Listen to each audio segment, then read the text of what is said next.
Non-Koreans are learning what the Sunung is, and I just want to give context. South Korea and Korean culture is super popular. A lot of people are learning things about South Korea, but without context, people are judging it from 100% negative light. Now, do I agree with the fact that this test literally impacts not only the school you get into, but your future job, relationships, even where you live? The fact that this test is like, what, 12, 13 hours? It literally is putting so much pressure on the youth. No.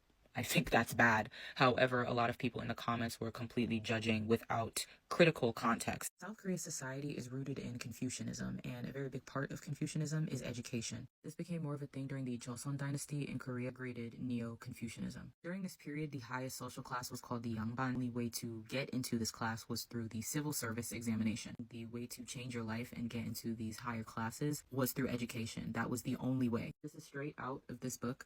Those who passed were given Yangban aristocratic status and land for 3 generations. Passing meant glory and security, not merely for oneself, but also for one's descendants. While every single person didn't have a fair chance, there was still a slight chance that anyone was able to up their status and change their life if they just studied that much harder. South Korea's desperate state led to the realization that the only true resource the country had was the brains of its people, which, as Confucianism taught, could and should be improved via education. Given South Korea's history, it would make sense that South Korea would feel constantly boxed in. They were always getting invaded and colonized all of the time. And on top of that, if you're a country that doesn't have too many natural resources, when you feel boxed in, you have to get creative and you have to make do with what you have, and you feel like all you have is you. Already have Confucianism that is in your society that teaches you that educating yourself and educating the youth is so important. And on top of that, you have the feeling that all we have is us and our brains. Education becomes the only way. A lot of people need to at least know the context of South Korea to understand why this test is a thing and why education is treated the way it is. Period. Next sentence. The fact that one test determines your entire life, school you get into, the job you have after, relationships, where you live, hours-long test and you only get 50 minutes for food.